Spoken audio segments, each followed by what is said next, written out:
சேலம் மாவட்டம் ஏற்காட்டில் நடைபெற்று வரும் மலர் கண்காட்சியை காண்பதற்கு ஏராளமான சுற்றுலா பயணிகள் குவிந்த நிலையில் சுற்றுலா தலங்களுக்கு செல்லும் சாலைகளில் போக்குவரத்து நெரிசலானது ஏற்பட்டு வாகனங்கள் அணிவகுத்து நிற்கின்றன. இதுகுறித்த விவரங்களோடு இணைகிறார் எம்முடைய செய்தியாளர் மணிசெல்வம். வணக்கம் மணிசெல்வம், எவ்வளவு நேரமாக இந்த போக்குவரத்து நெரிசலானது ஏற்பட்டிருக்கிறது?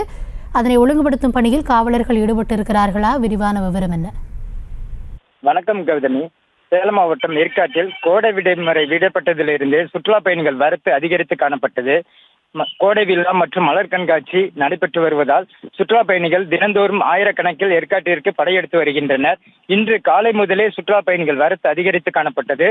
முக்கிய சுற்றுலா தலமான ஏற்காடு ஏரிச்சாலை, அண்ணா பூங்கா சாலை, வடக்கோட பாயிண்ட் சாலையில் போக்குவரத்து நெரிசல் 1 மணி நேரமாக நீடித்து வருகிறது. போக்குவரத்து போலீசார் சீர் செய்யும் பணியில் ஈடுபட்டு வருகின்றனர்.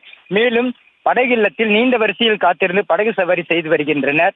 குழு இதமான சூழல் நிலவுவதால் சுற்றுலா பயணிகள் வரத்து அதிகரித்து காணப்படுகிறது. மேலும் pakoda point, lady seat, gents seat, rose garden, children's park போன்ற பகுதியில் சுற்றுலா பயணிகள் கூட்டம் அலமோதுகிறது. வருகிற நாட்களில் சுற்றுலா பயணிகள் வருகை அதிகரிக்கக்கூடும் என்று எதிர்பார்க்கப்படுகிறது. பள்ளிகள் விடுமுறை என்பதால் சுற்றுலா பயணிகள் அதிக அளவில் வந்து கொண்டிருக்கிறார்கள். கௌதமி, விவரங்களுக்கு நன்றி. செய்திகளை உடனுக்குடனும் துல்லியமாகவும் தெரிந்து கொள்ள சப்ஸ்கிரைப் பண்ணுங்க.